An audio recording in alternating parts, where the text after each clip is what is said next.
प्रभु के भवन में जो आने का मौका है, कहीं पर भी जाने से बहुत उत्तम है। हालेलुया।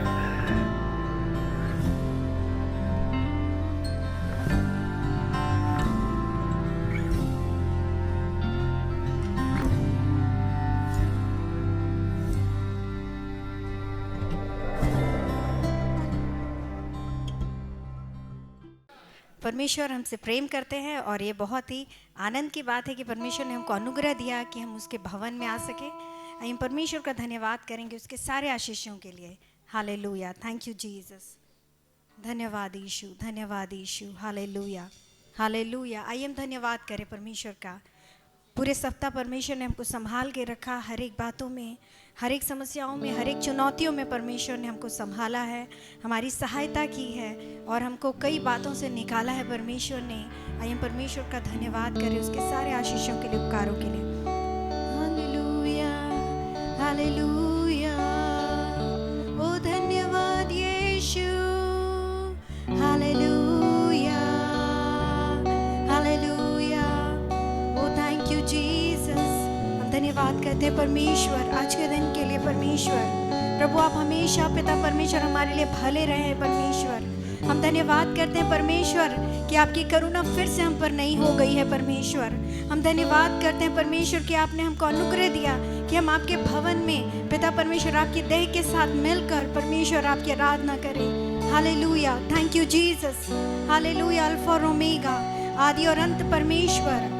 हालेलुया, युगानी युग के परमेश्वर, अनंत काल के परमेश्वर, हम आपकी महिमा करते हैं परमेश्वर। हालेलुया, ओ सिंहासन पर विराजमान परमेश्वर, हम धन्यवाद करते हैं। आदर और महिमा के योग्य सिर्फ आप है परमेश्वर। हालेलुया, हालेलुया, थैंक यू जीसस। हालेलुया, you are worthy Lord, you are worthy Jesus. हालेलुया, you are worthy of all glory and honour and all praise, O Lord. Hallelujah. Thank you, Jesus. Hallelujah. महिमा में सिंहासन पर विराजमान प्रभु, नहीं तेरे जैसा कोई प्रभु। Yes, Lord.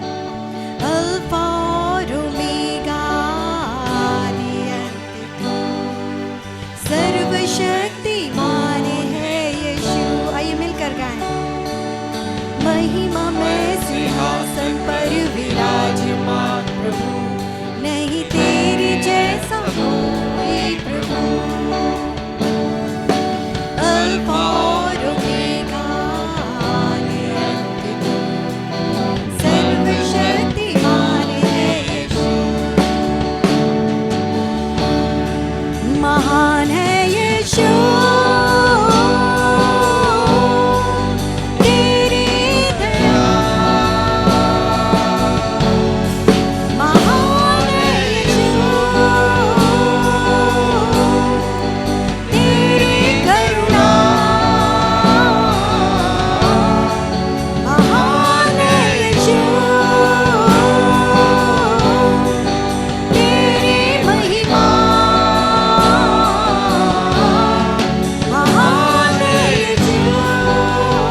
हैं, सब पर आपका राज्य परमेश्वर, और सब आपकी महिमा करती है। हालेलुया। स्वर्ग के ऊपर तू अति महान, तेजों में परमेश्वर, तेरी करुणा तेरी सच्चाई स्वर्ग तक बढ़ी है। स्वर्ग के ऊपर तू अति महान, तेजों में परमेश्वर, तेरी करुणा तेरी सच्चाई युग तक बढ़ी है। महान है यीशु, तेरी दया, महान है यीशु, तेरी करुणा, yes Lord, महान है यीशु, we worship you Lord, तेरी महिमा, महान है यीशु, तेरी रचना, महिमा में सिंहासन पर विराजमान प्रभु, नहीं तेरे जैसा कोई प्रभु। अल्फा और ओमेगा, आदि अंत, सर्वशक्तिमान है यीशु। Hallelujah, hallelujah, hallelujah, hallelujah. परमेश्वर ओ स्वर्ग में विराजमान, ओ सेनाओं के यहोवा, हम पिता की महिमा करते हैं। स्वर्ग में निरंतर आपको दूत पवित्र पवित्र पवित्र कहते नहीं थकते परमेश्वर। हम भी आपकी महिमा करते हैं क्योंकि आप ही योग्य है परमेश्वर। आदर और महिमा के, सामर्थ और पराक्रम के योग्य आप है परमेश्वर। सारा वैभव और पिता परमेश्वर महात्म्य सिर्फ आपका है राजा। हम आपकी महिमा करते हैं यीशु। Hallelujah, thank you Jesus. Hallelujah, we worship you Lord. Hallelujah, thank you Jesus. प्रभु आपकी महिमा हो राजा, सबसे ऊंचे में विराजमान। हालेलुया प्रभु, हम आपकी आराधना करते हैं राजा। हालेलुया, महान है यीशु, तेरी दया, महान है यीशु, तेरी करुणा, महान है यीशु, तेरी महिमा, महान है यीशु, तेरी रचना। Worship you Lord, आप महान परमेश्वर है परमेश्वर। हालेलुया, हम आपकी महिमा करते हैं। हालेलुया, सृष्टि के आरंभ से परमेश्वर पिता ने हमको चुन लिया है परमेश्वर कि हम आपके पुत्र के स्वरूप में हो परमेश्वर। हम आपकी महिमा करते हैं राजा। Hallelujah, thank you Jesus. Hallelujah, hallelujah, thank you Jesus. हम धन्यवाद करते हैं परमेश्वर, और हम धन्यवाद करते हैं कि आप योग्य परमेश्वर हैं। और पिता, इस समय हम अपने आप को आपके वेदी के पास लाते हैं परमेश्वर। हम जैसे हैं वैसे ही हम आपके पास आते हैं राजा। हम अपनी आंखों को आपकी ओर उठाते हैं परमेश्वर। प्रभु, अपने हृदय को आपकी ओर उठाते हैं राजा। हालेलुया, हम अपने आप को आपके आगे चढ़ाते हैं परमेश्वर। हालेलुया, ओ हालेलुया, हमको ग्रहण करें परमेश्वर। O we worship you Lord. हालेलुया, hallelujah, thank you Jesus. Hallelujah, hallelujah, thank you Jesus. हालेलुया, O worship you Lord. Hallelujah, thank you Jesus. आइए हम परमेश्वर का धन्यवाद करते हुए, हम अपने आप को चढ़ाते हुए परमेश्वर के सम्मुख अपने आप को लाएंगे। प्रभु, मैं खुद को तेरे करीब लाऊं।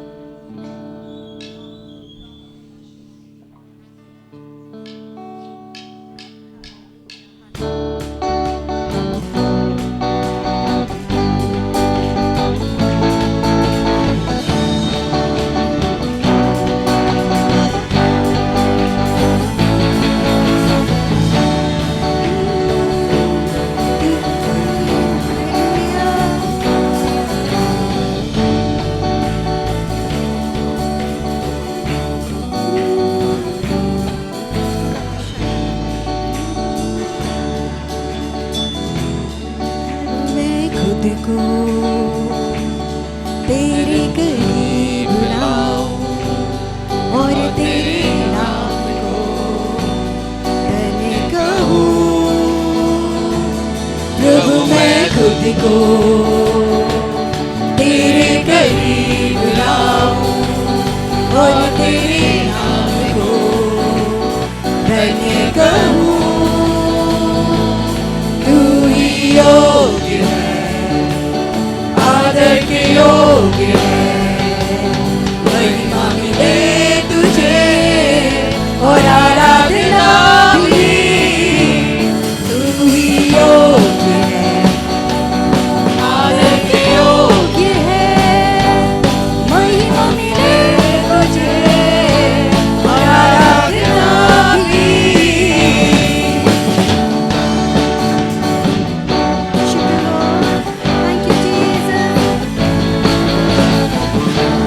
तूने ही तो प्रभु मुझे मेरे पापों से क्रूस की मौत के द्वारा बचा लिया। तूने ही तो प्रभु मुझे मेरे पापों से क्रूस की मौत के द्वारा बचा लिया। तूने मेरे जीवन में एक नई आशा देकर अपने स्वर्ग राज का वारिस बना लिया। तू ही योग्य है, आदर के योग्य है, महिमा मिले तुझे और आराधना भी। तू ही योग्य है, आदर के योग्य है, महिमा मिले तुझे और आराधना भी। Hallelujah. Thank you, Jesus. Hallelujah, Lord. Thank you, Jesus. मेरे धन्यवाद की भेंट तेरे सन्मुख प्रभु, पूरे तन मन से मैं तुझको चढ़ाता हूँ। तेरे धन्यवाद की भेंट तेरे सन्मुख प्रभु, पूरे तन मन से मैं तुझको चढ़ाता हूँ। मेरा सब कुछ मैं तुझे देता हूँ, अपने से जीवन को तुझको मैं सौंपता हूँ। तू ही योग्य है, आदर के योग्य है, महिमा मिले तुझे और आराधना भी। तू ही योग्य है, आदर के योग्य है, महिमा मिले तुझे और आराधना भी। Worship you, Lord. Hallelujah. आप योग्य परमेश्वर है प्रभु, आदर और महिमा के योग्य सिर्फ आप है परमेश्वर। हालेलुया। मेरे धन्यवाद की भेंट तेरे सन्मुख प्रभु, पूरे तन मन से मैं तुझको चढ़ाता हूँ। आइए अपने आप को हम पूरी रीति से परमेश्वर को सौंप दें। हमने बहुत पहले से हम लोग अपनी मर्जी से चलते आ रहे हैं, लेकिन आज आइए हम अपनी इच्छाओं को, अपने तन मन को, सब कुछ को परमेश्वर को सौंप दें। हालेलुया। Thank you Jesus. मेरे धन्यवाद की भेंट तेरे सन्मुख प्रभु, पूरे तन मन से मैं तुझको चढ़ाता हूँ। मेरा सब कुछ प्रभु मैं तुझे देता हूँ,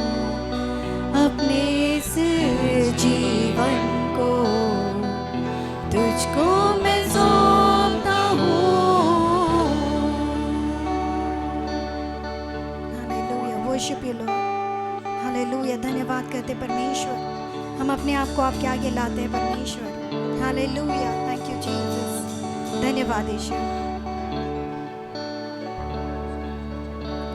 हम ये गाएंगे साथ मिलके, ओ ऊंचा उठाएंगे हाथ मिलके, ओ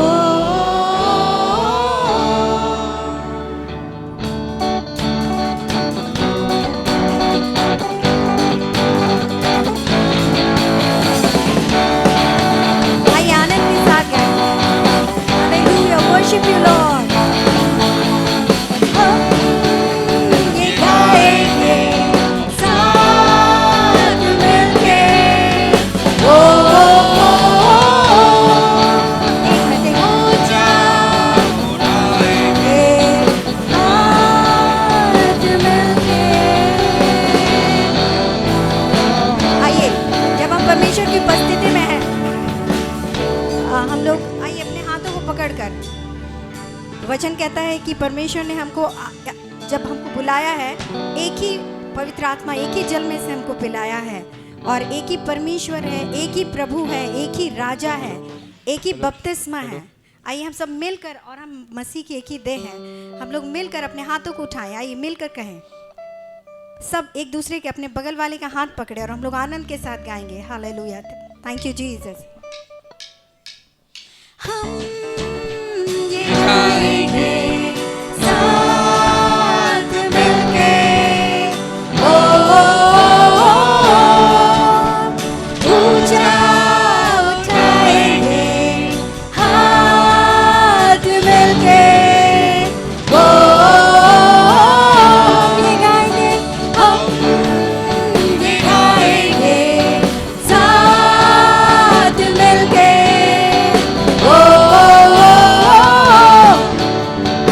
ऊंचा उठाएंगे हाथ मिलके, ओ तेरे लिए मैं गाऊंगा, तेरे लिए मैं गाऊंगा ये गीत नया नया नया, तेरे लिए मैं नाचूंगा, तेरे लिए मैं नाचूंगा यीशु, बस तेरे लिए। ला ला ला ला, ला ला ला ले, ला ला ला लेलुया, यस लॉर्ड। ला ला ला ला, ला ला ला ले, ला ला ला लेलुया, ला ला ला ला, ला ला ला ले, ला ला ला लेलुया, ला ला ला ला, ला ला ला ले, ला ला ला लेलुया। तू ही खुदा है, तू मेरा खुदा है, तू सबका भी एक ही खुदा है, यस लॉर्ड। तू ही खुदा है, तू मेरा खुदा है, तू सबका भी एक ही खुदा है, वो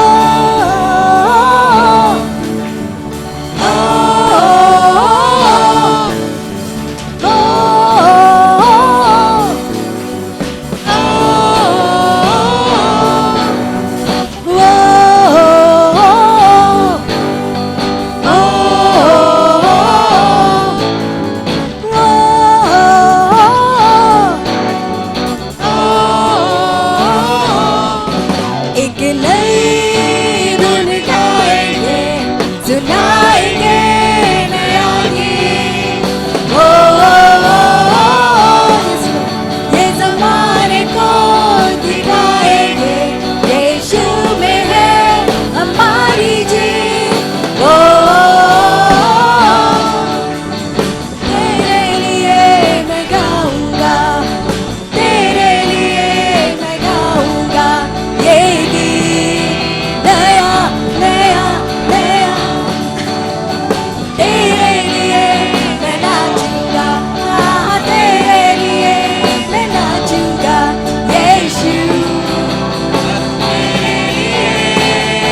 Hallelujah. Thank you, Jesus. Hallelujah. We worship you, Lord.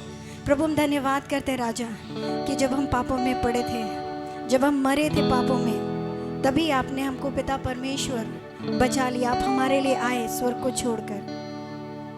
Worship you, Lord. Hallelujah. छू मुझे छू खुदारू मुझे छू छू मुझे छू खुदारू मुझे छू। आइए हम परमेश्वर से कहें जबकि हम परमेश्वर की उपस्थिति में हैं। हालेलुया। हम अपने आप को परमेश्वर के लिए खोल दें, अपने हृदय को खोलें। Hallelujah. Thank you Jesus. Hallelujah. मिट्टी को कुम्हार जैसे हाथों से अपने सवारे, यस लॉर्ड, वैसे कलामे खुदावन गोदे मुझे और निखारे, यस लॉर्ड। मिट्टी को कुम्हार जैसे हाथों से अपने सवारे, यूं ही कलामे खुदावन गोदे मुझे और निखारे। हो छू मुझे छू प्यारे यीशु, छू मुझे छू प्यारे यीशु, छू मुझे छू खुदारू मुझे छू छू मुझे छू खुदारू मुझे छू। मेरी जान को मेरी रूह को मेरे बदन को छू, मेरी जान को मेरी रूह को मेरे बदन को छू। हो छू मुझे छू प्यारे यीशु, यस लॉर्ड, छू मुझे छू प्यारे यीशु, छू मुझे छू खुदारू मुझे छू। Yes Holy Spirit we welcome you Lord. छू मुझे छू खुदारू मुझे छू। Yes Lord. प्रभु हम अपने आप को आपके आगे देते हैं परमेश्वर, सौंपते हैं परमेश्वर, अपने दिल को, अपनी जान को, अपने आत्मा को, अपने प्राण को आपके हाथ में सौंपते हैं परमेश्वर। Hallelujah. You are the lover of my soul, oh Lord. Hallelujah. Thank you, Jesus, for loving me so much, oh Lord. Hallelujah. आपके जैसा कोई भी नहीं है परमेश्वर, आपका प्रेम अद्भुत है राजा। Hallelujah. Hallelujah. कोई नहीं है आदर के योग्य, बस तू ही है खुदा। कोई नहीं है सिंहासन के योग्य, योग्य बस तू ही है राजा, कोई नहीं के योग्य बस तू ही है खुदा, कोई नहीं है सिंहासन के योग्य बस तू ही है राजा, सारा आदर सारी महिमा तेरा ही है यीशु, तेरा ही सारा आदर सारी महिमा तेरा ही है यीशु, तेरा ही, कोई नहीं है महिमा के योग्य बस तू ही है यहोवा, कोई नहीं है तेरे जैसा पाकरू खुदा यहोवा, कोई नहीं है महिमा के योग्य बस तू ही है यहोवा, Lord we worship you, कोई नहीं है तेरे जैसा पाकरू खुदा सारा आदर सारी महिमा तेरा ही है, yes Lord we worship you Lord, तेरा ही, yes we worship you Lord, आदर सारी महिमा तेरा ही है यीशु, तेरा ही, तेरा नाम सबसे ऊंचा, yes Lord your name is above all name oh Lord, सबसे ऊंचा तेरा नाम सबसे ऊंचा यीशुआ, तेरा नाम सबसे ऊंचा, तेरा नाम सबसे ऊंचा, तेरा नाम सबसे ऊंचा यीशुआ, यस लॉर्ड परमेश्वर हर एक घुटना आपके आगे टिकता है और हर एक जीव अंगीकार करते कि आप ही प्रभु हैं, हालेलुया, वर्शिप यू लॉर्ड,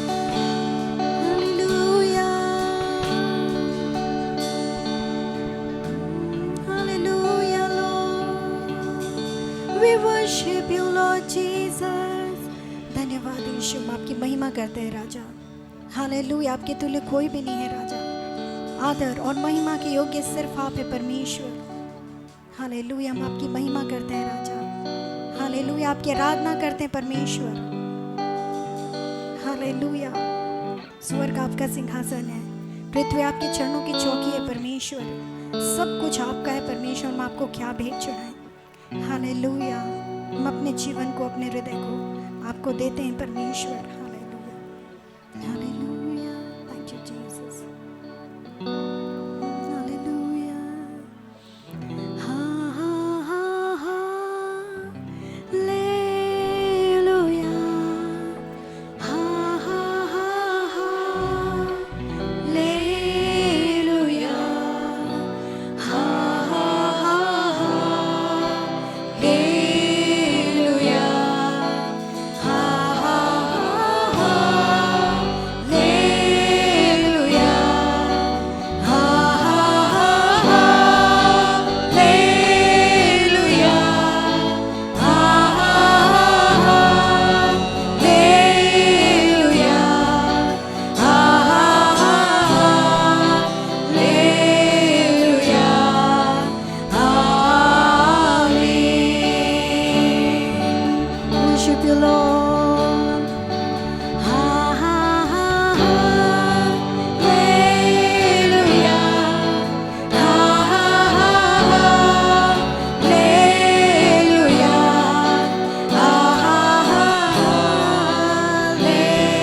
हालेलुया, हाँ हाँ हालेलुया,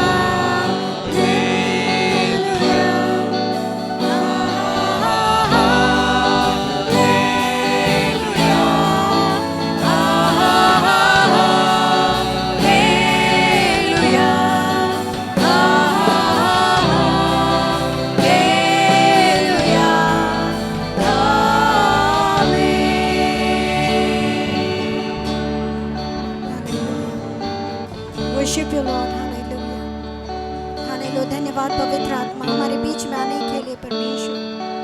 हमारे बीच में चलने फिरने के लिए परमेश्वर। हम धन्यवाद करते हैं हमारी ओर दृष्टि करने के लिए परमेश्वर, हमसे प्रेम करने के लिए परमेश्वर। हम धन्यवाद करते हैं परमेश्वर, आपने हमारी आराधना को स्वीकार किया है। Hallelujah, hallelujah.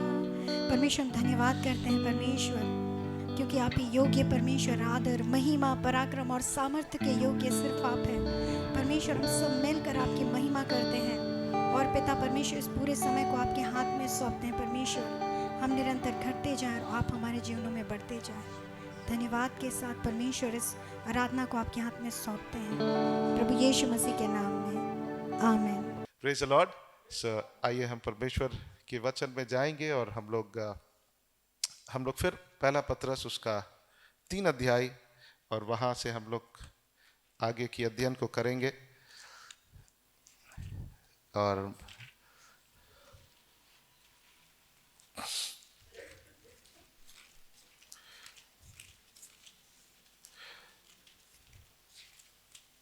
इससे पहले कि हम लोग आगे बढ़े, मैं बताना चाहता हूं कि हम लोग इस बार क्रिसमस कैरल सिंगिंग के लिए हम लोग नहीं जा रहे हैं, क्योंकि कई लोग अपने समय को दिए, कीमती समय को पिछले 3-4 महीने में, और इस समय वो लोग कई लोग बिजी हैं।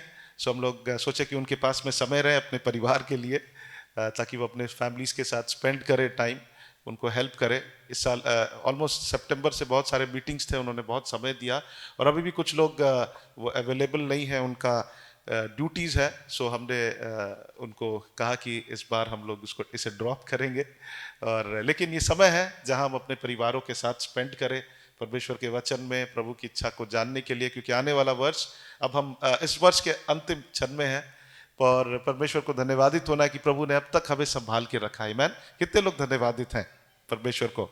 अगर हम वर्ष के शुरुआत में होते हैं तो हम सोचते हैं कि प्रभु आने वाले आगे महीना में क्या होगा, आने वाले अंत में क्या होगा, दिसंबर तक क्या होगा। लेकिन जब हम अंत में पहुंच जाते हैं तो हम देखते हैं कि परमेश्वर कैसे हमारे जीवन को वहां से लेकर अब तक पहुंचाया। आमीन। सो हमें विश्वास करना है।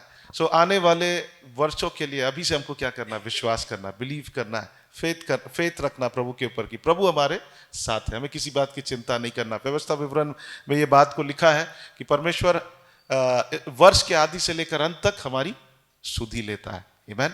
इजराइलियों से परमेश्वर ने कहा कि मैं वर्ष के शुरू से लेकर अंत तक तुम्हारे साथ रहूंगा, तुम्हारी सुधि लिया करूंगा। आमीन। सो आइए हम लोग परमेश्वर के वचन में जाएंगे और हम लोग खोलेंगे पहला पत्रस और उसका पहला पत्रस उसका 3 अध्याय, और आज हम लोग यहाँ से कुछ बातों को देखेंगे। और पिछले हफ्ता हमने कुछ वहाँ से टच किया था, लेकिन आज हम लोग और थोड़ा से देखेंगे। और ये आप कह सकते हैं कि ये उन सिस्टर्स के लिए डेडिकेटेड है जो लोग प्रभु के पीछे चलते हैं और उनके पति लोग प्रभु में नहीं है, और उसके कारण उनको बहुत सारे दुख उठाना पड़ता है। सो ये सबके लिए है, बट देन स्पेशली उनके लिए है, आपको उत्साहित करने के लिए है कि परमेश्वर आपके साथ में है। बैन। सो यहाँ पे लिखा है 3 अध्याय और उसका 1 पद को जब हम पढ़ेंगे, यहाँ पे लिखा है, हे पत्नियों, तुम भी अपने पतियों के क्या रहो? अधीन रहो, इसलिए कि यदि इनमें से कोई ऐसे हो जो वचन को ना मानते हो, तो अभी तुम्हारे भय सहित पवित्र चाल चलन को देखकर बिना वचन के अपनी अपनी पत्नी के चाल चलन के द्वारा क्या हो जाए? वो खिंच जाए। और फिर लिखा है, तुम्हारा श्रृंगार दिखावटी ना हो, अर्थात बाल गूंथना और सोने के गहने या भांति भांति के कपड़े पहनना, वरन तुम्हारा छिपा हुआ और गुप्त मनुष्यत्व नम्रता और मन की दीनता की अविनाशी सजावट से सुसज्जित रहे, क्योंकि परमेश्वर की दृष्टि में इसका मूल्य बड़ा है। आमीन। हालेलुया। सो यहाँ पे लिखा है, और ये हम सबके लिए भी है। ओके, हम भी, ओके, जहाँ पे जितने पुरुष हैं वो भी क्या है? प्रभु यीशु मसीह के दुल्हन है। सो आप अपने लिए भी इसे आप अप्लाई कर सकते हैं, और ये सबके लिए। ठीक है, इसमें से कुछ बातें हैं जो हम सबके अंदर ये व्यवहार होना चाहिए। यहाँ लिखा है, हे पत्नियों, तुम भी अपने पति के क्या रहो? अधीन रहो।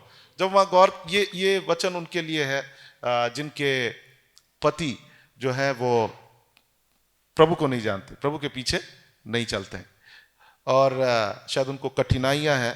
तो यहाँ पे लिखा है, हे पत्नियों तुम अपने पति के अधीन रहो, है ना। Submit to your own husband, English में लिखा है। जब इंग्लिश में पढ़ते हैं तो वो जो वहां पे ज्यादा ओन हस्बैंड को स्ट्रेस करते हैं, यानी कि अपने पति को क्या रहो, सबमिटेड रहो। कई बार हो सकता है आपके पति आपको अच्छा ना लगे, लेकिन आप अपने पति को क्या रहे, समर्पित रहे। आमेन।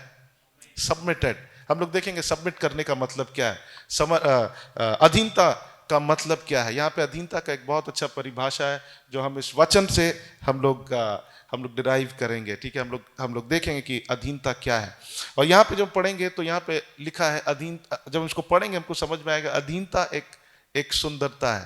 आमेन। Submission is a beauty. Hallelujah. So अधीनता खराब चीज नहीं है। अधीनता मतलब आप कमजोर नहीं हो रहे, आप किसी के पांव के नीचे नहीं आ रहे, किसी के दबाव में नहीं आ रहे। बट अधीनता क्या है, एक सुंदरता है जिसको प्रभु चाहता है कि हम क्या करें, हम उसे डेमोन्स्ट्रेट करें, हम उसे प्रदर्शित करें, ताकि उस सुंदरता को देखकर कोई कहां आए, परमेश्वर के पास आए। आमेन। हालेलुया। सो जब तक लोग उस सुंदरता को नहीं देखेंगे, परमेश्वर को नहीं जानने पाएंगे। सो यहाँ पे लिखा है, जस्ट सेकंड मैं अपने इंग्लिश बाइबल को खोल लूँ क्योंकि वो मुझे हेल्प करता है कि मैं अच्छे से समझ पाऊँ। Yes. Likewise, be subject to your own husbands, yes. so that even if some do not obey the word, they may be won without a word by the conduct of their wives. Okay, thank you uncle. Okay, so यहाँ पे लिखा है कि हे पत्नियों तुम भी अपने पति के अधीन रहो। ये उन लोगों के लिखा गया है जिनके पति प्रभु में नहीं है, उनको बहुत सारी कठिनाइयां हैं। यहाँ हमारे बीच में भी बहुत सारे ऐसे बहन हैं जो बहुत सारी कठिनाइयों से होकर गुजर रहे हैं, ये आपके लिए है।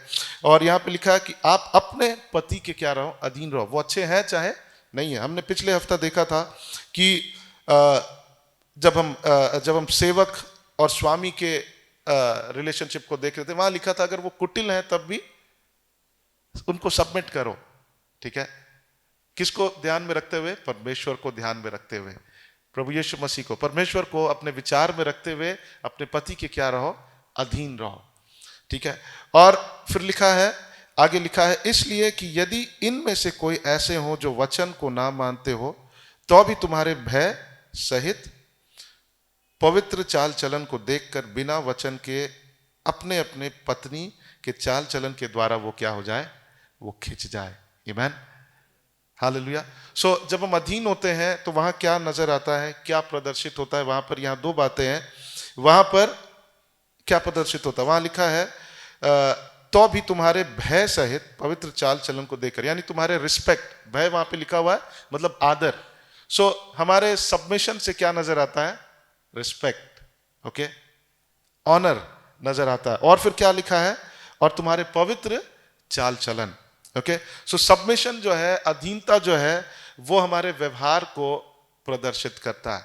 हमारे कौन से व्यवहार को, हमारे रेवरेंस को, हमारे ऑनर, जो हम ऑनर कर रहे हैं, रिस्पेक्ट कर रहे हैं। और एक वो व्यवहार, और एक हमारे बिहेवियर को वो प्रदर्शित करता है। वो क्या है, वो हमारा पवित्र और शुद्ध जीवन को। आमेन। पवित्रता यानी कि वो दर्शाता, उनके पति ये सोचेंगे कि मेरी पत्नी के साथ मैं जो भी करता हूं, but she is faithful to me, वो मेरे साथ क्या है, विश्वास योग्य है।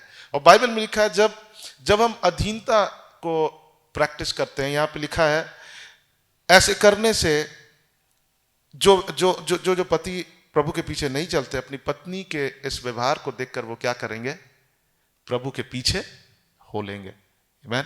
ऐसे बहुत सारे एग्जाम्पल्स हैं। आज हमारे बीच में जो बहन प्रभु की गवाही दी, उनका भी एग्जाम्पल, वो अपने टेस्टिमनी को एक बार बांट रही थी कि वो कैसे अपने पति को वो हमेशा रिस्पेक्ट करती आई। और मैं विश्वास करता हूं कि उनके जीवन में जो हुआ है, परमेश्वर ने उनको फिर से जोड़ दिया है जब वो दोनों अलग थे। ये किसके कारण है, उस अधीनता के कारण, ओके। सो अधीनता क्या है, अधीनता किसको प्रदर्शित करता है, हमारे कौन से स्वभाव को, कि हम किसी को रिस्पेक्ट कर रहे हैं, हम किसी को ऑनर कर रहे हैं, है ना। इसके बावजूद भी कि वो हमारे साथ गलत कर रहे हैं, वो देखेंगे कि ये हम मुझे क्या कर रहे हैं, रिस्पेक्ट कर रहे हैं, ऑनर कर रहे हैं।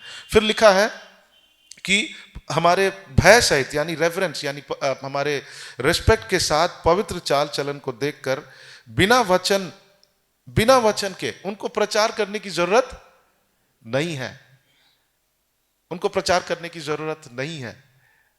और फिर लिखा है कि बिना वचन के अपनी अपनी पत्नी के चाल चलन के द्वारा वो क्या हो जाएंगे, खिंच जाएंगे। किसकी ओर? प्रभु यीशु मसीह की ओर। सो अधीनता आपको पता है लोगों को परमेश्वर के पास लाता है। हालेलुया। अधीनता, हमारी अधीनता लोगों को परमेश्वर के पास लाता है। जब हम अधीन होते हैं, हम शायद प्रचार नहीं कर रहे हैं लेकिन हम प्रभु की सेवा कर रहे हैं। हम क्या कर रहे हैं? परमेश्वर की सेवा कर रहे हैं।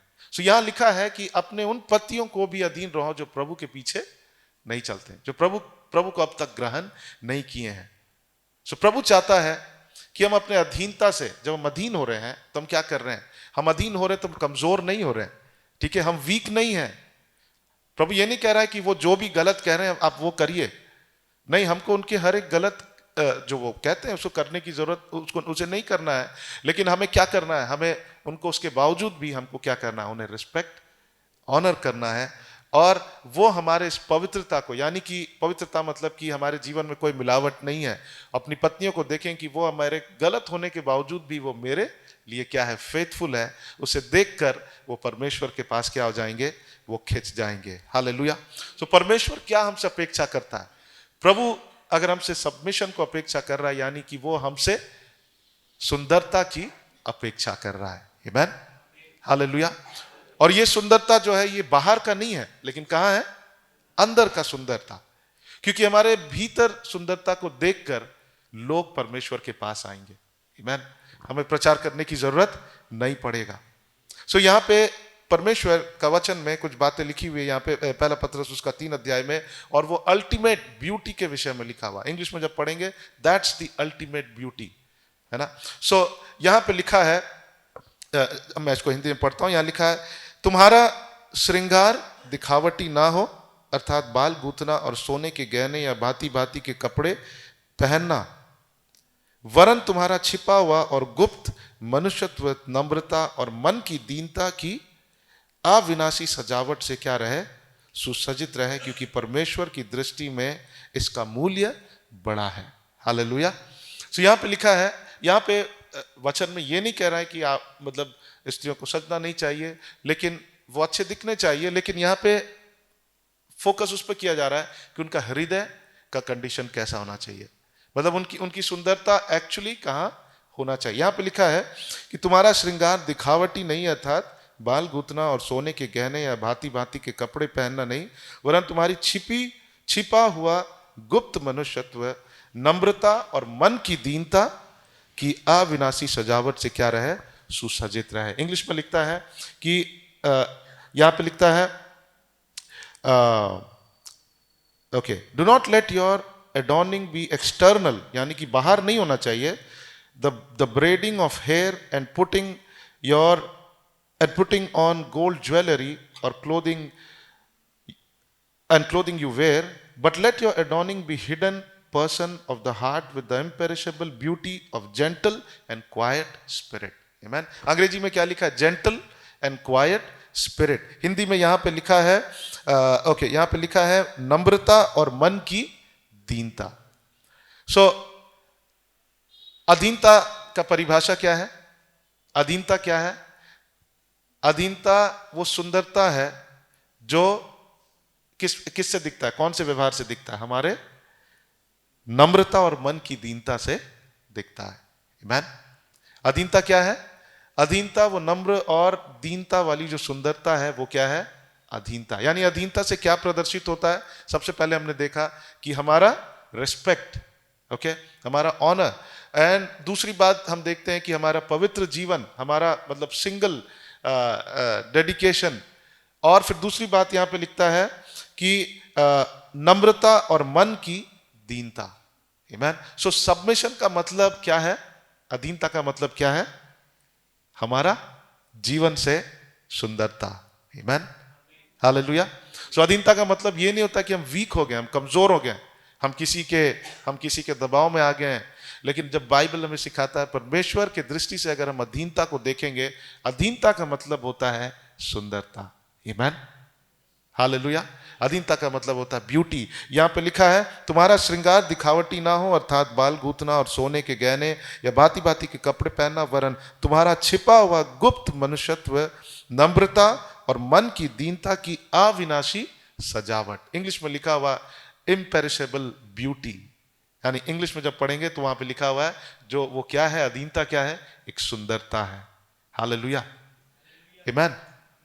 और प्रभु चाहता है कि हम सब हम क्या है, हम यीशु मसीह के क्या है, हम दुल्हन हैं, हम भी उसके अधीन रहे, हम लोगों के भी अधीन रहे। परमेश्वर ने जो अधिकारियों को दिया है हम उनके भी अधीन रहे। पत्नी अपने पति के अधीन रहे। यहां पे लिखा अगर वो प्रभु के पीछे नहीं भी चलते हैं, अगर वो बहुत ही कुटिल भी हैं, तब भी हम क्या रहे, अधीन रहे। अधीन रहने का मतलब ये नहीं है कि वो जो बोल रहे हैं गलत करने वो करना, लेकिन उसके बावजूद भी हमें क्या करना है, उनको रिस्पेक्ट करना है, उनके लिए विश्वास योग्य रहना है। और फिर लिखा है कि हमारे मन की नम्रता और दीनता जो है वो क्या है, वो सुंदरता है। वो कैसा सुंदरता है, वहां पे लिखा है मन की नम्रता और मन की दीनता की अविनाशी सजावट से क्या रहे, सुसज्जित हम रहे। हालेलुया, आमीन। सो हम लोग देखेंगे ये नम्रता और मन की दीनता क्या है, हम लोग बाइबल से देखेंगे। और जब हम जब हम इससे पहले वाले चैप्टर में जाएंगे, हम लोग वहां पर कुछ बातों को देखेंगे। 3 अध्याय, पहले इसको देखेंगे, फिर हम यीशु मसीह के एग्जाम्पल को देखेंगे। पहला पत्रस 3 अध्याय और उसके 5 पद।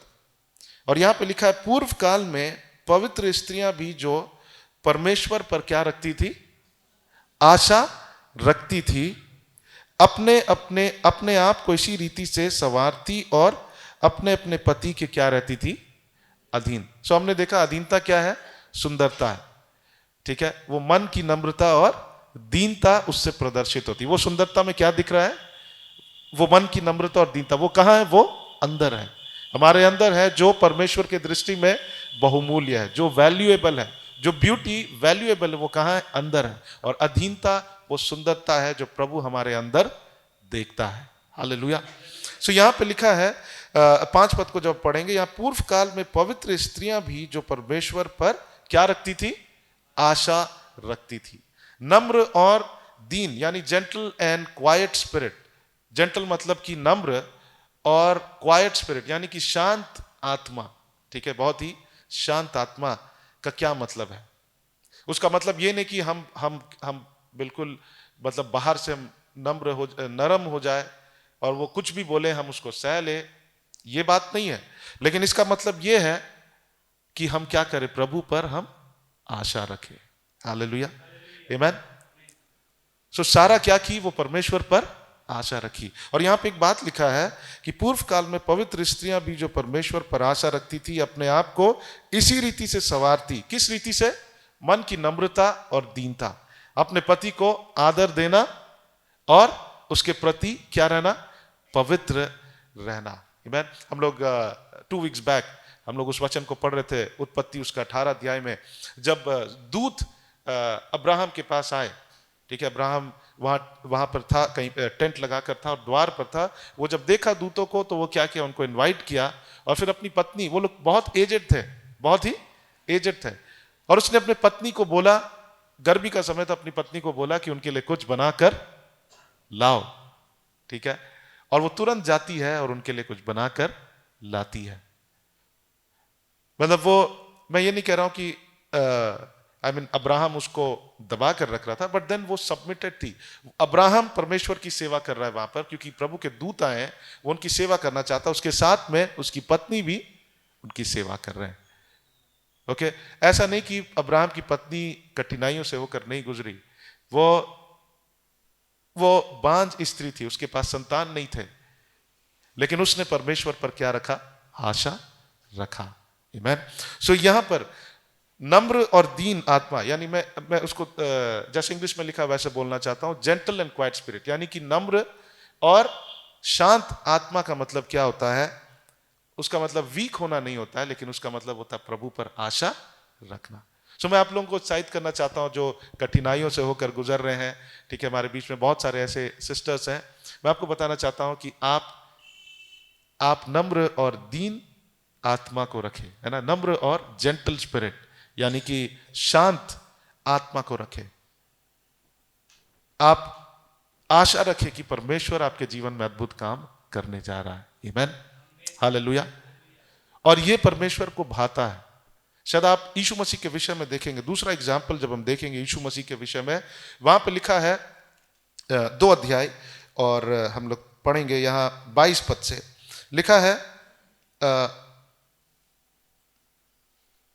21 पद से पढ़ेंगे। और तुम इसी के लिए बुलाए भी गए हो क्योंकि मसीह भी तुम्हारे लिए दुख उठाकर तुम्हें एक आदर्श दे गया है कि तुम उसके पद चिन्हों पर चलो। ना तो उसने पाप किया, ना उसने मुंह से छल की कोई बातें निकली। 23 पद में लिखता है कि वह गाली सुनकर गाली नहीं देता था। आमीन, वो गाली सुनकर गाली नहीं देता था। तो ये सुंदरता जो है ना, the beauty of gentle and quite spirit, ये सुंदरता नम्र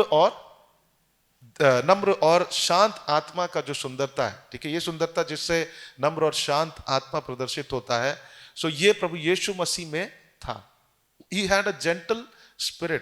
बाइबल में इंग्लिश में लिखता है he did not retaliate, यानी कि वो दुख उठाकर किसी को धमकी नहीं दिया, बगावत नहीं किए, वो बहुत ही शांत थे। आमीन। और वो क्या कर रहे थे? अपने पिता पर वो आशा रख रहे थे। आपको पता है यीशु मसीह ये बहुत ही इंपॉर्टेंट काम को करने जा रहे थे। उनको पता था मैं परमेश्वर की योजना को पूरी करने जा रहे हैं, लेकिन यीशु मसीह को भी इच्छा नहीं था कि, यीशु मसीह भी उसको ऐसा नहीं था कि वो ऐसा इच्छा रखते थे कि मैं कोड़े खाकर इसे करूं, क्योंकि एक बार यीशु मसीह कहते हैं कि प्रभु ये कटोरा मुझसे टल जाए, लेकिन वो क्या किए? प्रभु लेकिन मेरी इच्छा नहीं आपकी इच्छा। और वो अपने आप को यीशु परमेश्वर के हाथ में क्या कर देते हैं? समर्पित कर देते। लूका उसका 22 अध्याय को खोलेंगे। यस, लूका, एक मिनट, लूका को खोल लेंगे, मैं फिर बताऊंगा।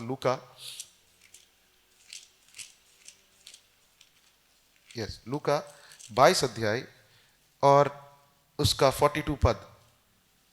और यहां पे लिखा है, हे पिता, यदि तू चाहे तो इस कटोरे को मेरे पास से हटा ले, तो भी मेरी नहीं परंतु तेरी ही इच्छा क्या हो? पूरी हो। हालेलुया, आमीन। जब हो सकता है कोई सिस्टर ऐसी परिस्थितियों से होकर जा रहे हैं, मैं आपको बताना चाहता हूं कि वहां पर परमेश्वर की इच्छा क्या है कि आप क्या करें और हम सब क्या करें? पत्नी अपने पति को क्या करे? सबमिट करे। सबमिट करने का मतलब, अधीनता होने का मतलब, उस ब्यूटी को, उस सुंदरता का प्रदर्शित करे। वो क्या है? अपने पतियों को आदर करना, respect even after they are doing bad, आदर करना। दूसरी बात है पवित्र रहना, उनके प्रति फेथफुल रहना। वो देखने पाए कि अरे ये अब भी मेरे प्रति क्या है? फेथफुल है, विश्वास योग्य है।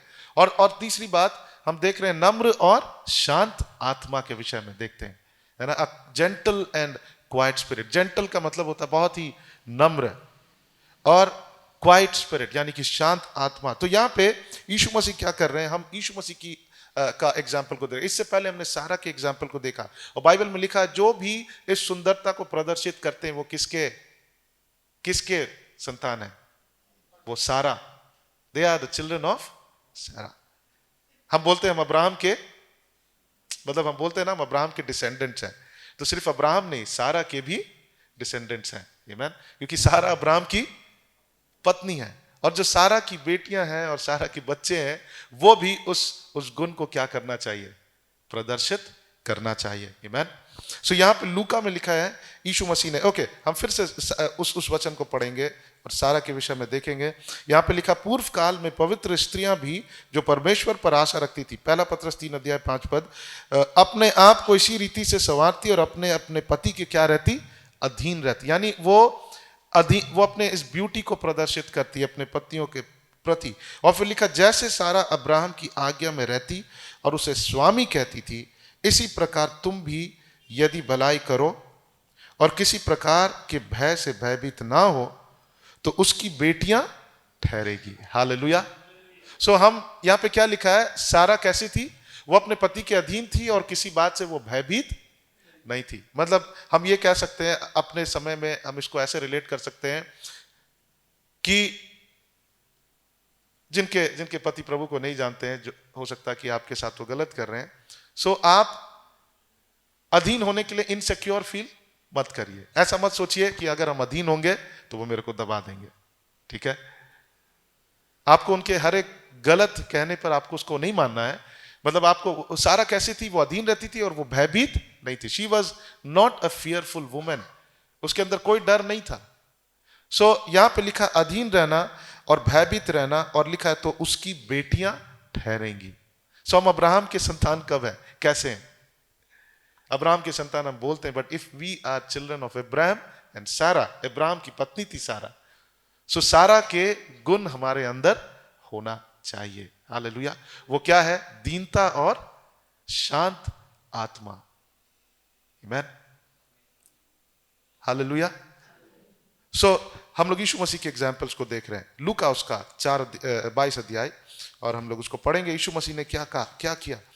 यीशु मसीह ने कहा कि प्रभु, हे पिता, यदि तू चाहे तो इस कटोरे को मेरे पास से हटा ले, तो भी मेरी नहीं परंतु तेरी इच्छा पूरी हो। तो तब स्वर्ग से एक दूत उसको दिखाई दिया जो उसको सामर्थ देता था। आमीन। सो उसने कहा कि प्रभु, मैं अपने आप को तेरे हाथों में क्या कर देता हूं? सौंप देता हूं। पहला पत्रस को भी जब हम पढ़ रहे थे, वहां पे यीशु मसीह ने क्या किया? अपने न्याय के हाथ में अपने आप को सौंप दिया। यानी कि वो उस पर क्या किए? ट्रस्ट किए, है ना। सो हमको क्या करना? नम्र और दीन आत्मा का क्या मतलब है? नम्र और जेंटल, नम्र और शांत आत्मा का होने का मतलब क्या? हम कैसे हो सकते हैं? सबसे पहली बात, परमेश्वर पर भरोसा रखना। यीशु मसीह ने यहां पे क्या किया? सारा ने क्या किया? वो परमेश्वर पर भरोसा रखी और वो अपने पति के अधीन थी, ठीक है। और यहां पर हम देखते हैं यीशु मसीह के विषय में, जब हम देखते हैं कि यीशु मसीह भी नहीं चाहते थे कि वो क्रूस पर चढ़े, उनको भी दर्द होता, लेकिन उसने कहा कि प्रभु, मैं आप पर भरोसा करता हूं, जो आप चाहते हैं, जो आपने कहा है वो आप पूरा करेंगे। उसने भरोसा किया और प्रभु के हाथों में छोड़ दिया और कहा कि प्रभु, मैं अपने आप को इस कार्य के लिए दे देता हूं, क्योंकि मैं भरोसा करता हूं कि आप तीसरा दिन, मेरे मरने के तीसरे दिन आप उस कार्य को पूरा करेंगे। कौन से कार्य को? कि यीशु मसीह तीसरे दिन क्या हुए? वो जी उठे। हालेलुया। आमीन। उनको पता था ये बात, लेकिन उनको ये भी लग रहा था कि मैं कैसे सहूं, लेकिन उसने भरोसा किया, परमेश्वर पर भरोसा किया कि यीशु परमेश्वर उसे तीसरे दिन क्या करेंगे? जी उठाएंगे। आमीन। वो उस दुख से होकर गुजरे, लेकिन वो क्या रहे उस समय? वो बाइबल में लिखा कि वो उसको दुख देने वालों के प्रति वो उनसे उनको धमकी नहीं दिए, यानी वो रिटेलिएट नहीं किए। उनका वो रिएक्शन बाहर नहीं आ रहा था, लेकिन कौन सा ब्यूटी बाहर आ रहा था? कौन सा सुंदर था? नम्र और दीन आत्मा की सुंदरता प्रदर्शित हो रही थी। और यीशु मसीह ने हमें एग्जाम्पल दिया कि वो अपने पिता के प्रति क्या थे? अधीन थे। हालेलुया। सो अधीनता का मतलब क्या है? अधीनता क्या है? अधीनता नम्र और दीन, नम्र और शांत आत्मा की क्या है? वो सुंदरता है। Hallelujah. A beauty of gentle and quite spirit. Hallelujah. आमीन। सो आज से जब प्रभु आपसे बात करता है कि हमें अधीन रहना है, तो हमको यही सोचना कि मैं परमेश्वर के दृष्टि में मैं सुंदर दिखने जा रहा हूं। हालेलुया। हम लोगों के सामने हम संवरते हैं। यहां पे लिखा है पत्नियों के विषय में कि तुम, वहां पे मना नहीं किया गया है। कहने का यह मतलब है कि फोकस किस में होना चाहिए? हमारे भीतरी सुंदरता पर फोकस होना चाहिए। जब आप अधीन होते हैं, जब हम परमेश्वर के अधीन होते हैं, जब प्रभु यीशु मसीह के हम अधीन होते हैं, जब कलीसिया परमेश्वर के अधीन होता, अधीन होना मतलब उसके वचन के अनुसार चलना, तब परमेश्वर हम में से एक सुंदरता को देखता है। हालेलुया। आमीन। और उस सुंदरता को देखकर बाइबल में क्या लिखा है? उस अधीनता जो है, हमारी अधीनता, लोगों को परमेश्वर के क्या लाएगा? करीब लाएगा। हालेलुया। आमीन। सो यहां पे ये बातों को लिखा गया। और एक अध्याय, उसका 3 अध्याय, पहला पत्रस 3 अध्याय और 7 पद को जब हम पढ़ेंगे, ये केवल पत्नियों को नहीं कहा गया है, लेकिन पतियों को भी एक इंस्ट्रक्शन दिया गया है। यहां पे लिखा गया, पहला पत्रस उसका 3 अध्याय और 7 पद, यहां पे लिखा गया है, वैसे ही हे पतियों, तुम भी बुद्धिमानी से अपने पत्नियों के साथ क्या करो? जीवन निर्वाह करो, और स्त्री को निर्बल पात्र जानकर उसका आदर करो, या समझकर कि हम दोनों जीवन के वरदान के क्या हैं, वारिस हैं। पति और पत्नी, पति जो है वो केवल जीवन के वरदान के वारिस नहीं है, लेकिन उसकी पत्नी भी क्या है, जीवन के वरदान की वारिस है, वो भी अनंत जीवन की वारिस है।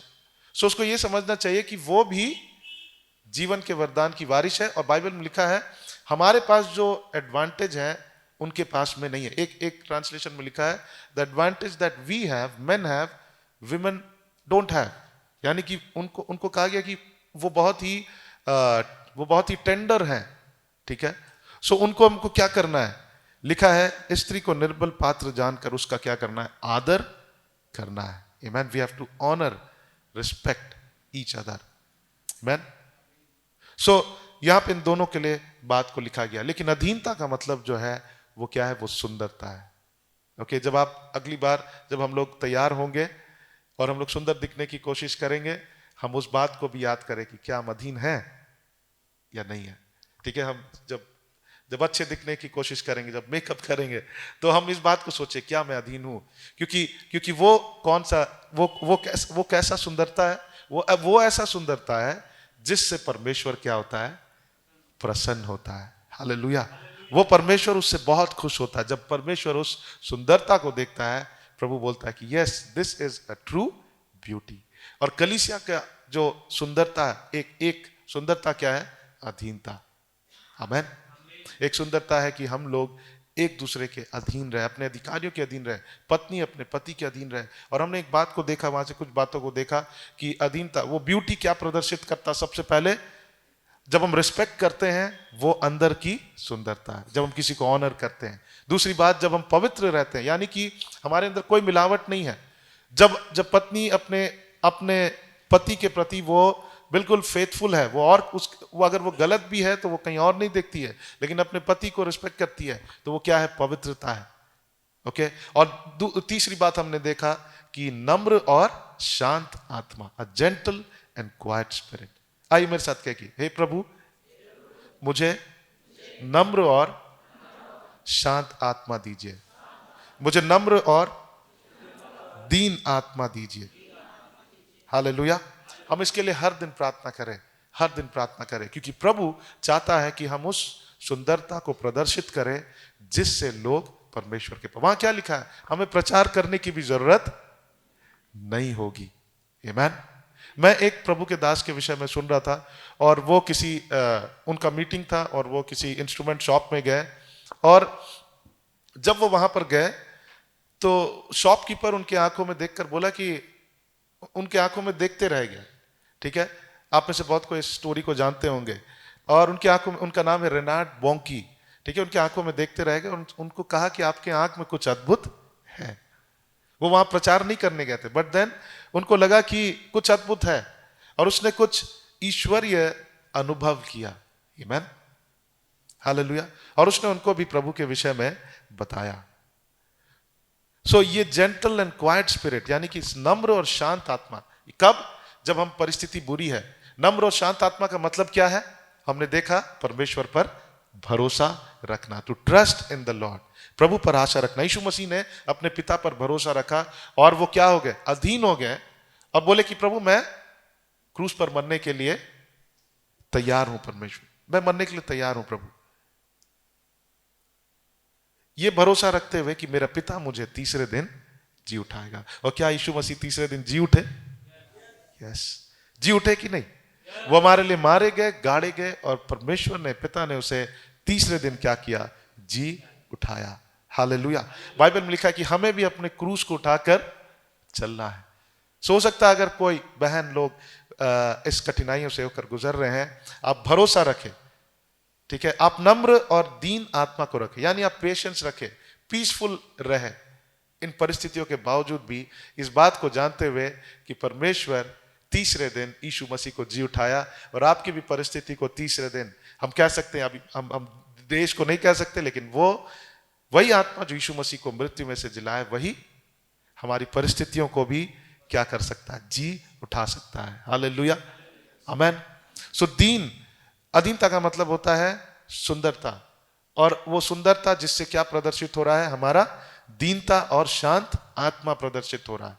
हम वहां पर बदला नहीं ले रहे हैं, हम वहां रिटेलिएट नहीं कर रहे हैं, ठीक है, और वो दिखाई दे रहा है। हम वहां पे रिस्पेक्ट कर रहे हैं, गलत होने के बावजूद भी हम आदर कर रहे हैं, हम ऑनर कर रहे हैं, और ये हमारे उस सुंदरता को दिखाता जो शायद लोग ना देख पाए, लोग देखे भी लेकिन उसको परमेश्वर देखते हैं। और जब लोग देखेंगे वो परमेश्वर के पीछे क्या हो जाएंगे, वो खिंच कर आएंगे। वहां लिखा है कि वहां पर प्रचार करने की भी जरूरत नहीं है, उनके पतियां क्या होंगे, प्रभु के पास आएंगे।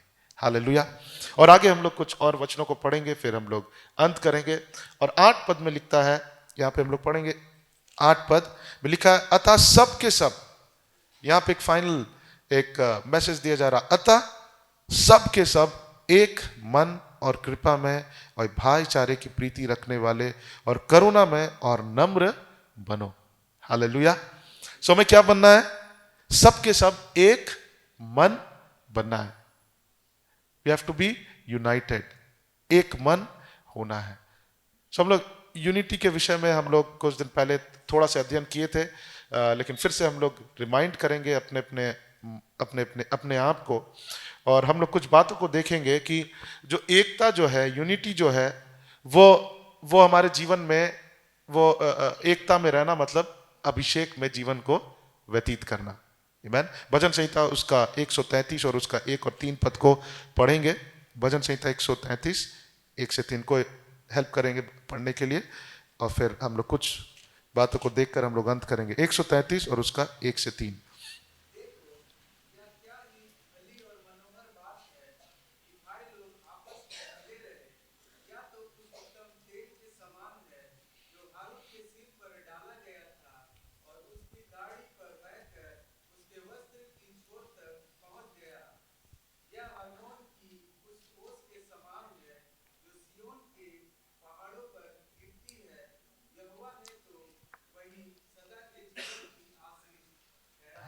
आमेन। सो जब हम अधीन होते हैं क्या होता है, हम परमेश्वर के लिए हम सुंदर दिख रहे हैं, और उस सुंदरता को संसार भी देखेगा, लोग प्रभु के पास आएंगे। अब यहाँ पे लिखा है एकता। पिछले हफ्ता हम देख रहे थे एकता तब तक संभव नहीं है जहां पे अधीनता नहीं है। ओके, एकता में रहने की कुंजी क्या है, अधीन। अगर परिवार में लोग चाहते हैं कि वहां पे क्या हो, वहां पे हार्मनी हो, वहां पे एकता हो, वहां पे सब कुछ अच्छा रहे, लेकिन वहां पे लोग अधीनता को प्रैक्टिस नहीं कर रहे हैं, तो वहां पे एकता कभी नहीं हो सकता है। अगर कलीसिया में हम एकता को हम प्रैक्टिस नहीं कर रहे हैं, अधीनता को, वहां पे एकता नहीं हो सकता। और अगर जहां पे हम एक नहीं है, परमेश्वर की महिमा वहां प्रकट नहीं हो सकती है। सो यहाँ पे एकता से क्या होता है, एकता क्या करता है, वो एक स्थान है, किसका, अभिषेक का स्थान है।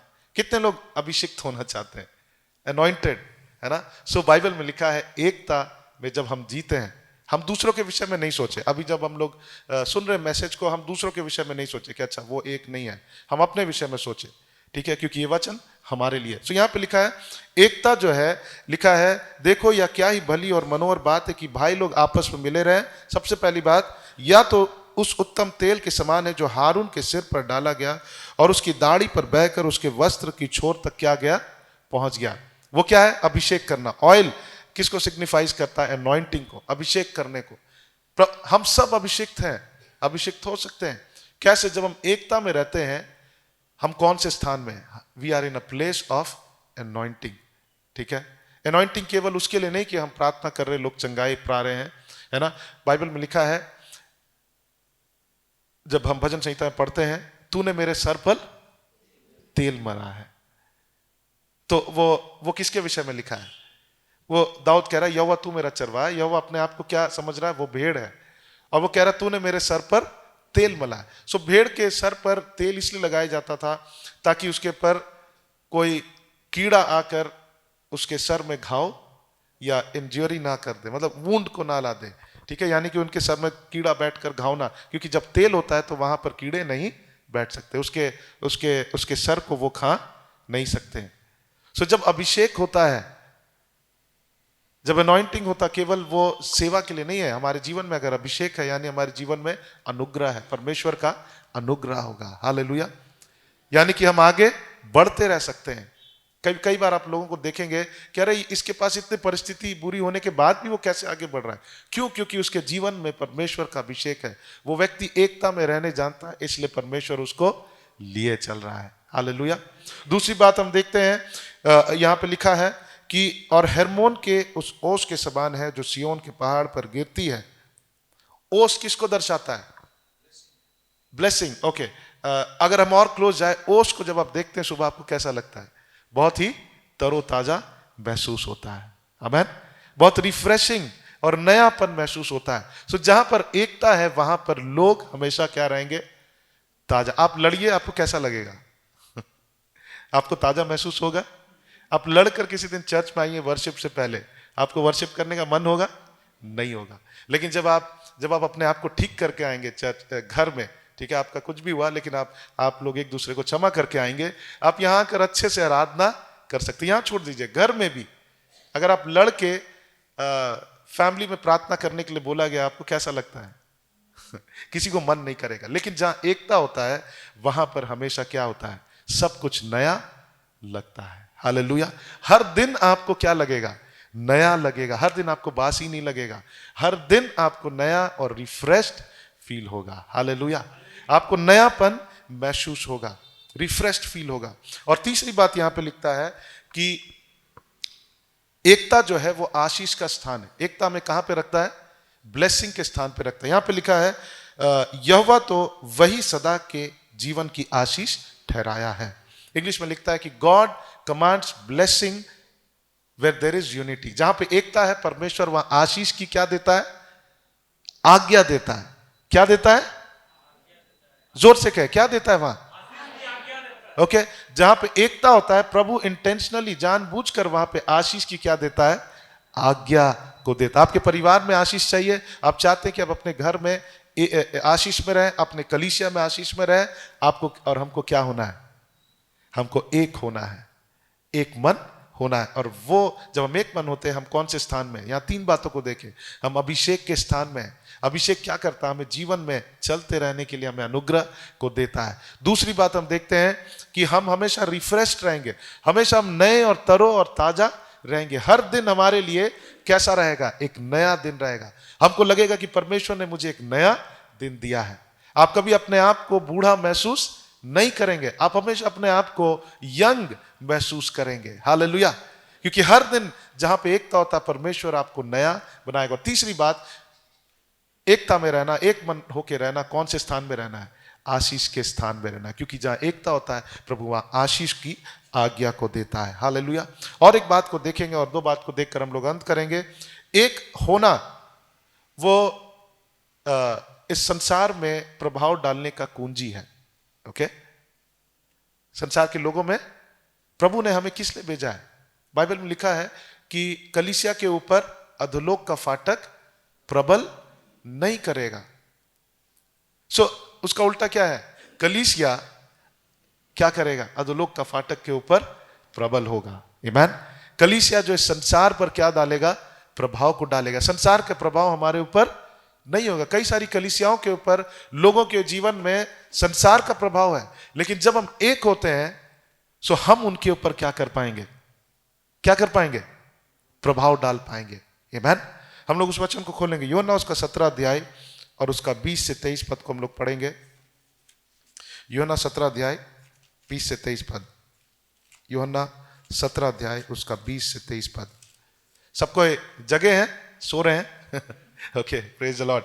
सो यूहन्ना उसका 17 अध्याय 20 से 23 पद। यहां लिखा है, मैं केवल इन्हीं के लिए विनती नहीं करता, परंतु उनके लिए भी जो इनके वचन के द्वारा मुझ पर विश्वास करेंगे। ठीक है। किन के लिए? ये विश्वासियों के लिए नहीं, सिर्फ चेलों के लिए नहीं, लेकिन यीशु मसीह आने वाले, वो एक प्रोफेसी करने की, आने वाले दिनों में बहुत लोग प्रभु के पास आएंगे जो समय उद्धार नहीं पाए थे, उनके लिए भी। लेकिन वो कैसे आएंगे? यहां लिखा है कि वे सब एक हो, जैसे तू हे पिता मुझ में है और मैं तुझ में हूं, वैसे ही वे भी हम में हो, जिससे संसार विश्वास करे कि तू ही ने मुझे भेजा है। जब हम एक होते हैं तो संसार विश्वास करेगा कि यीशु मसीह को किसने भेजा है?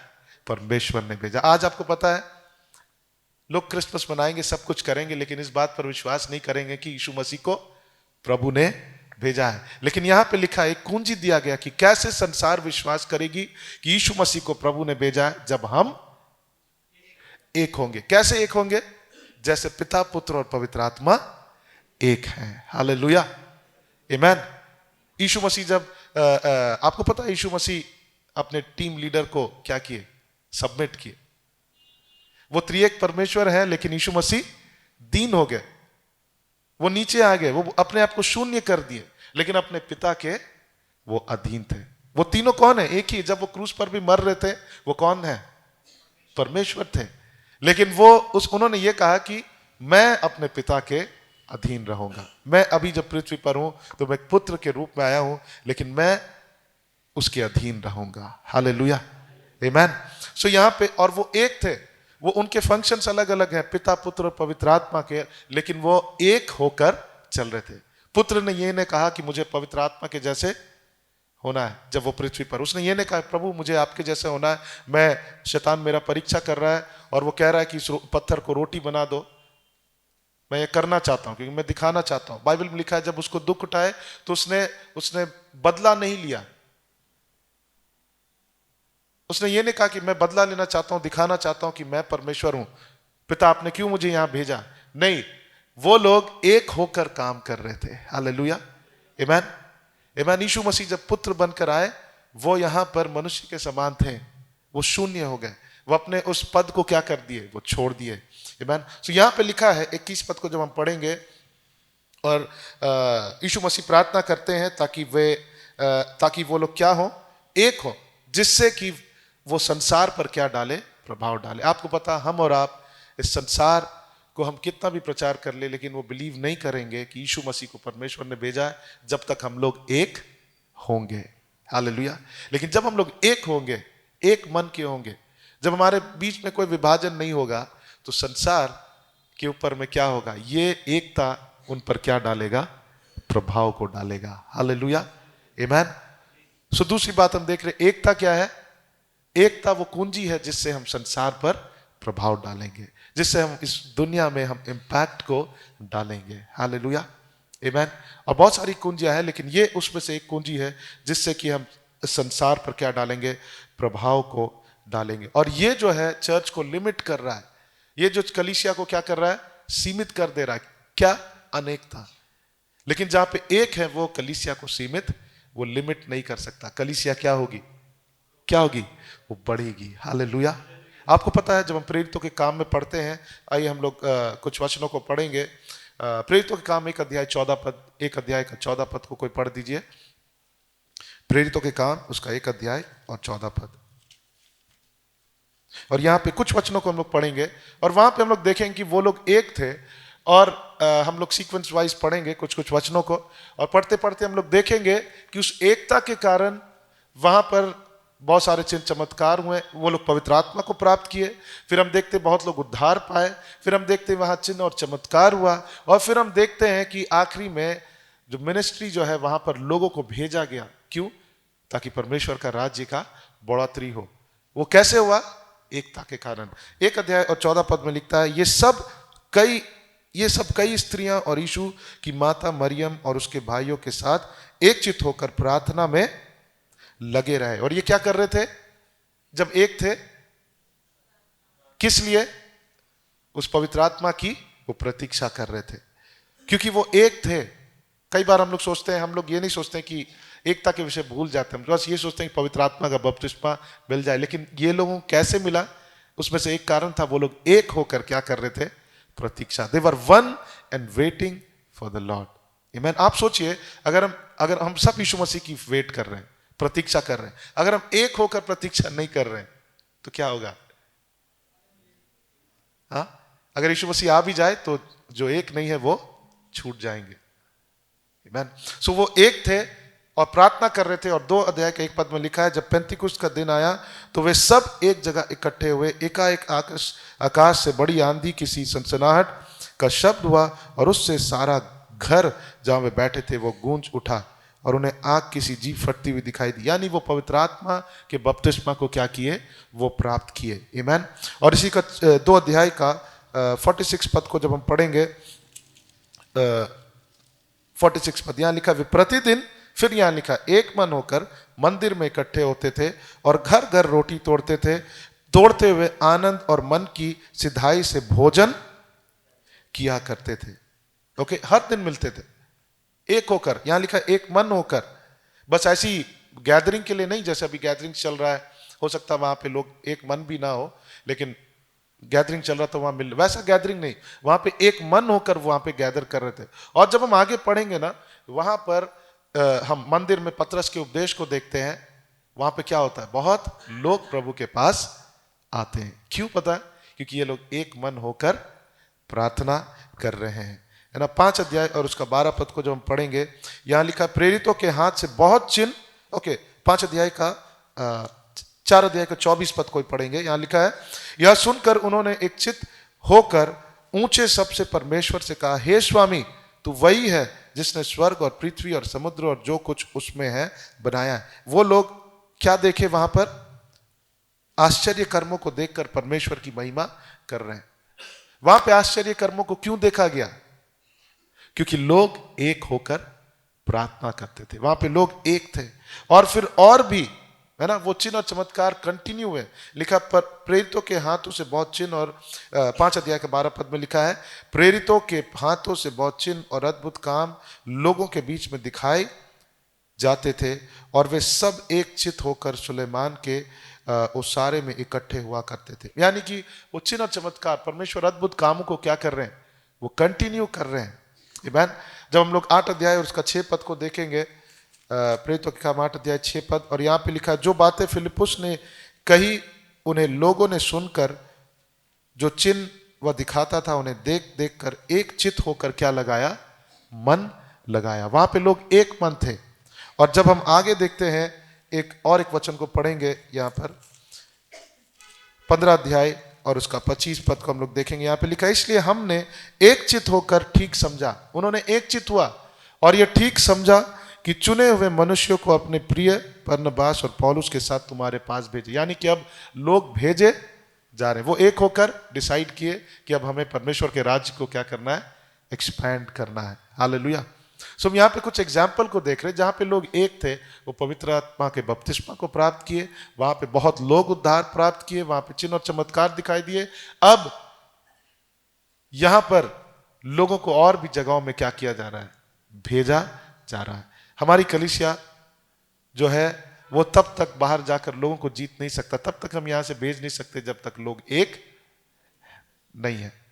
अगर हम लोग एक हैं तो ये कलीसिया भी बाहर जाकर लोगों को जीत कर आएगी। हालेलुया, आमीन।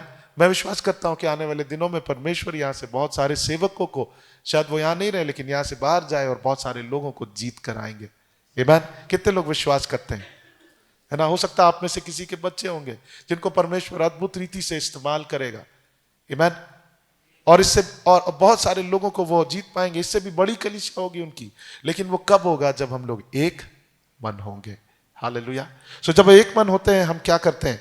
हम संसार पर हम क्या कर सकते हैं? प्रभाव को डाल सकते हैं। हालेलुया, आमीन। और एक आखिरी वचन को पढ़कर हम लोग अंत करेंगे। फिलिप्पी उसका 2 अध्याय और उसका 11 पद को हम लोग पढ़ेंगे। उससे पहले और एक वचन को पढ़ेंगे, इफिसियों उसका 4 अध्याय 1 से 3। इफिसियों की पत्री उसका 4 अध्याय 1 से 3। इफिसियों की पत्री 4 अध्याय 1 से 3। हाँ,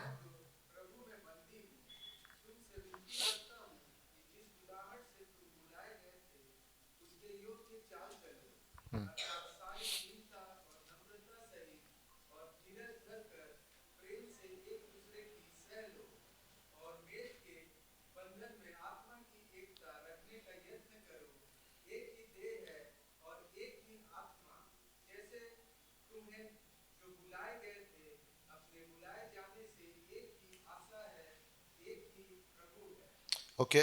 सो यहां पे लिखा है कि एकता क्या है? वो जानबूझकर करने वाला एक क्रिया है। ओके। एकता क्या है?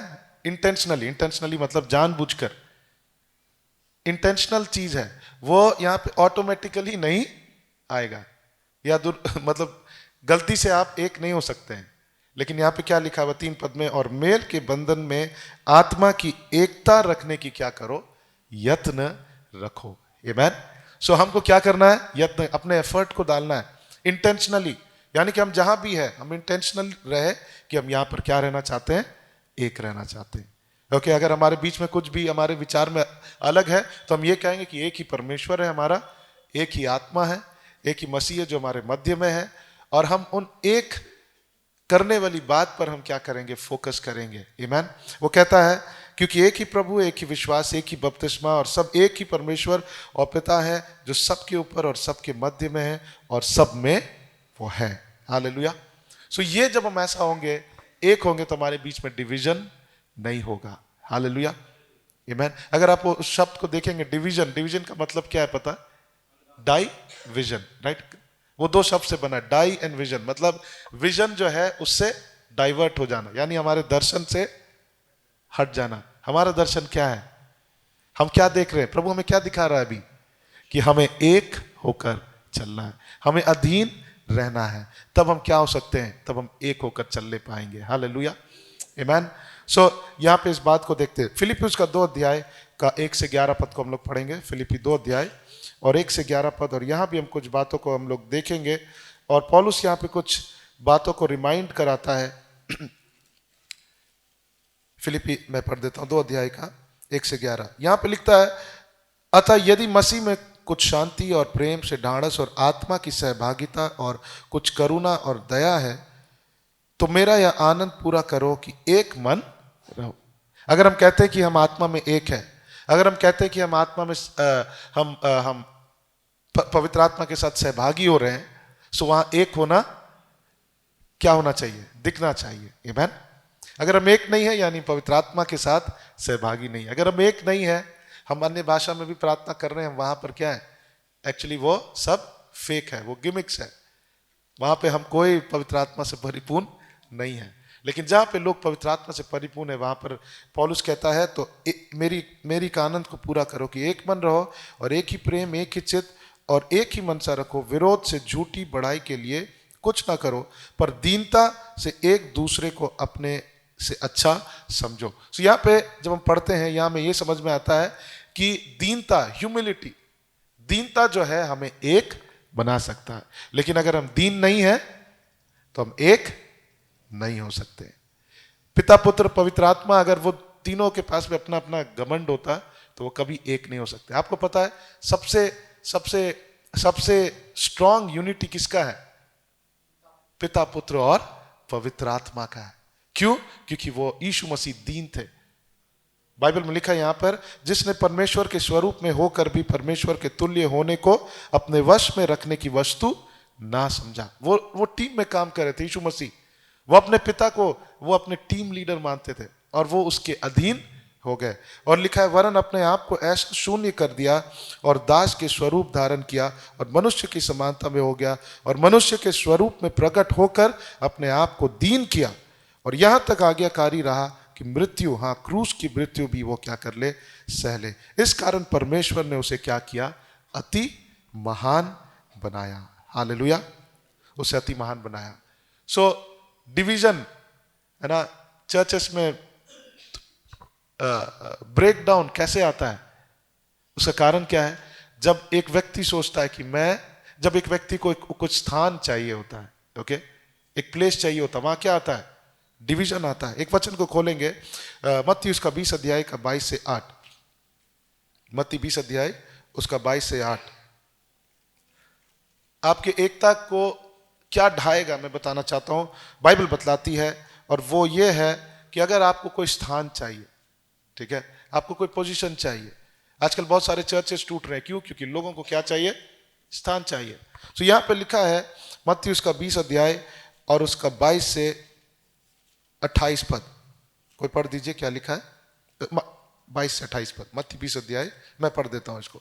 मत्ती 20 अध्याय और उसका 22 से 28 पद, यहां पे ऐसा लिखा है, यीशु ने उत्तर दिया, तुम नहीं जानते कि क्या मांगते हो। 20 पद से पढ़ेंगे। तब जब्दी के पुत्र की माता ने अपने पुत्रों के साथ यीशु के पास आकर प्रणाम किया और उससे कुछ मांगने लगी। वो क्या मांगने लगी? उसने उससे कहा, तू क्या चाहती है? वह उससे बोली, या वचन दे कि मेरे ये 2 पुत्र तेरे राज्य में, एक तेरे दाहिने और तेरे बाएं हाथ बैठे। सो वो चाहती है कि उन लोग को क्या मिले, एक स्थान मिले, पोजीशन मिले, ठीक है। सो ये क्या करता है, यहाँ पे आगे आगे जब हम पढ़ते हैं, यीशु ने उत्तर दिया, तुम नहीं जानते कि क्या मांगते हो, जो कटोरा मैं पिया हूं क्या तुम भी पी सकती हो? उसने कहा कि हाँ। फिर उसने उससे कहा, तुम मेरे कटोरा तो पियोगे, पर अपने दाहिने और बाएं किसी को बैठाना मेरा काम नहीं, पर जिनके लिए मेरा पिता की ओर से तैयार किया गया उन्हीं के लिए है। यह सुनकर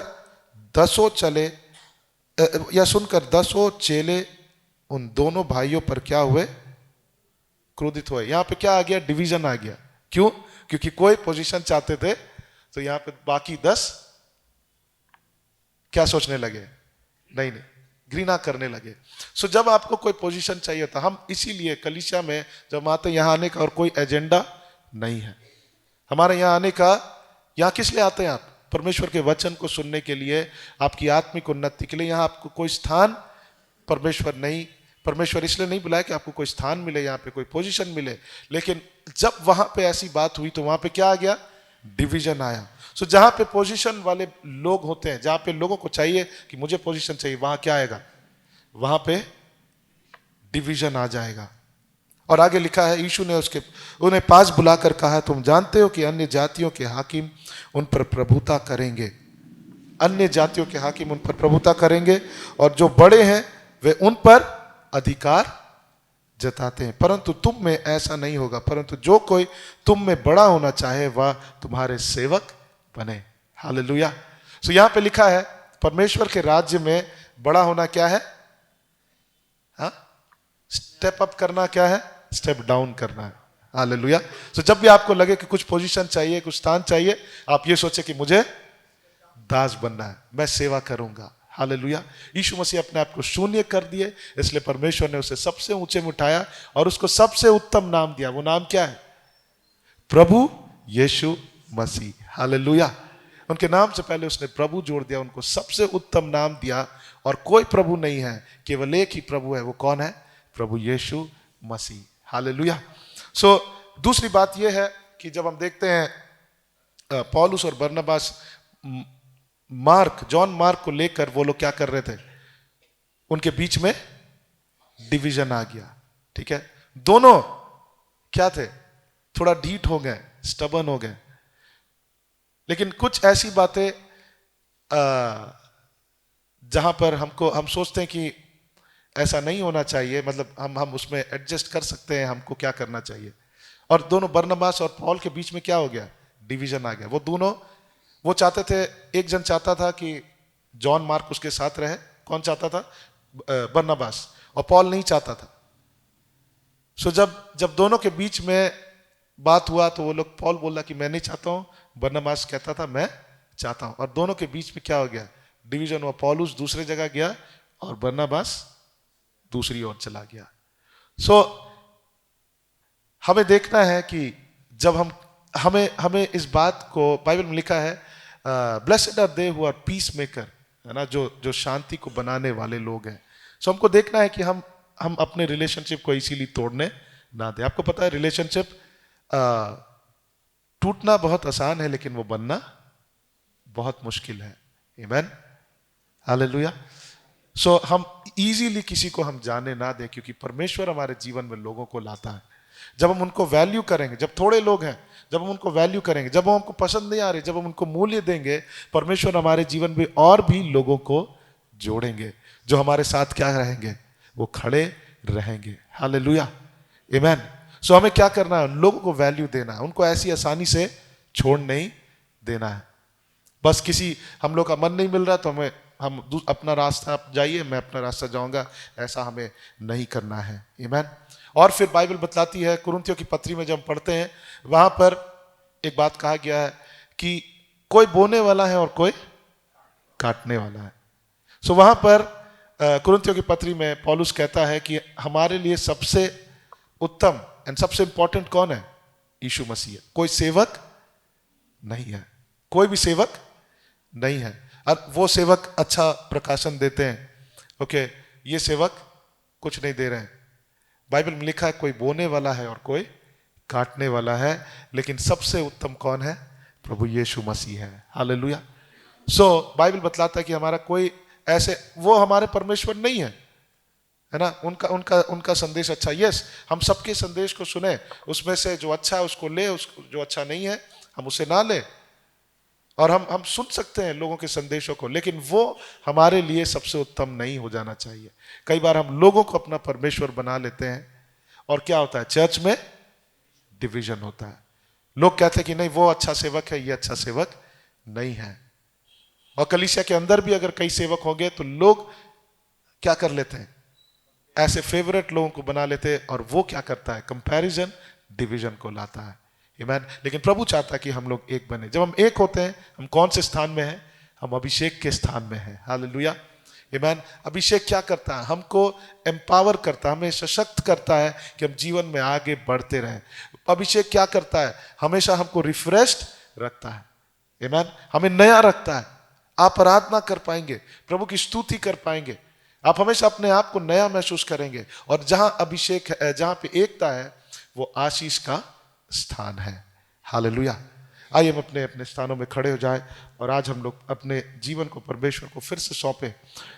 हम अधीनता और एकता, जहां पे अधीनता है वहां पे एकता होगा, जहां पे लोग नम्र और दीन है वहां पे लोग एक होंगे। हालेलुया।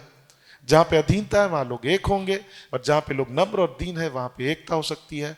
और जब एक होते हैं, बाइबल में लिखा है कि हम संसार पर प्रभाव को डाल सकेंगे। हालेलुया। प्रभु ने हमें और आपको बस नौकरी करके घर में बैठने और कुछ जमा करने के लिए नहीं, लेकिन संसार में प्रभाव डालने के लिए बुलाया है। आमीन। मैं विश्वास करता हूं कि आने वाले वर्ष प्रभु हमारे मन में डाल रहा है कि हम जाकर संसार पर क्या डालें?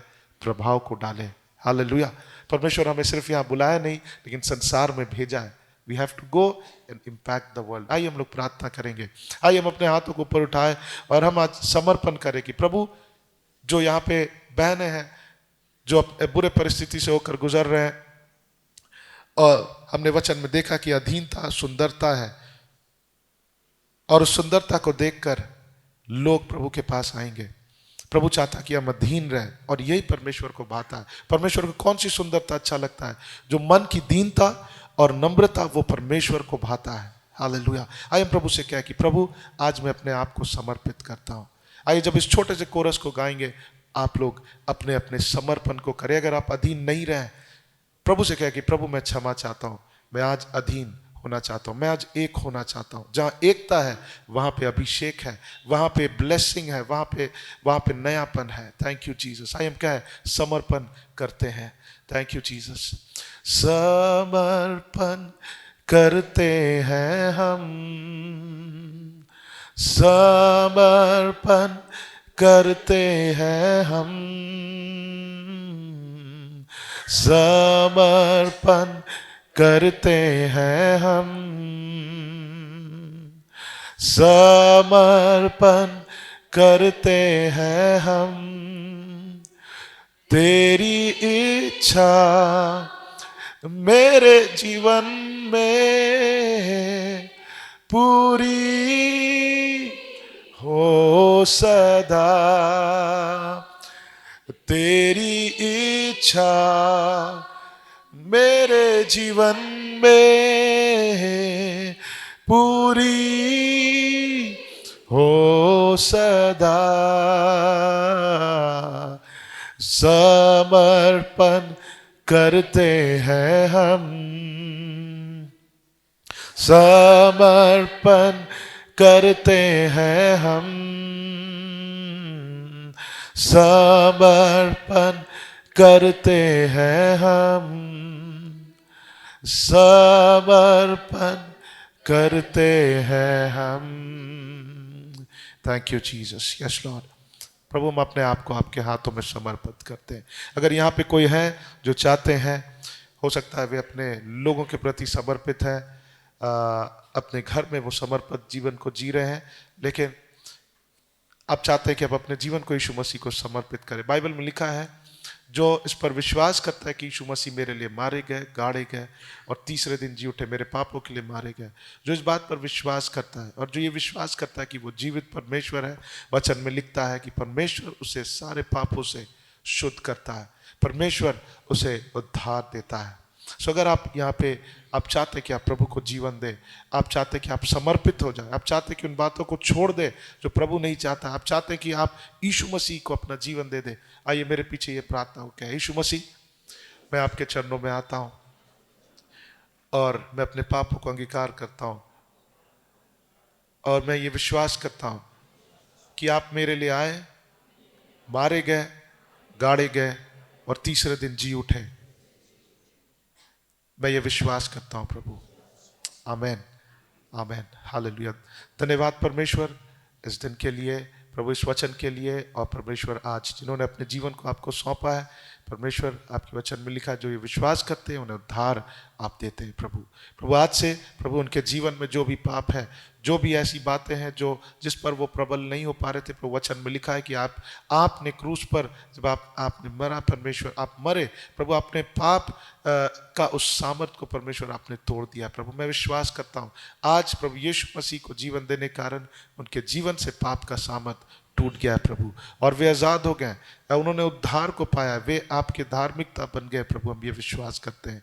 धन्यवाद यीशु, धन्यवाद इस वचन के लिए, धन्यवाद आज की संगति के लिए। ये प्रार्थना आपके बेटे प्रभु यीशु मसीह के नाम से मांगते हैं, सुनिए और दया से ग्रहण करें। आमेन, आमेन।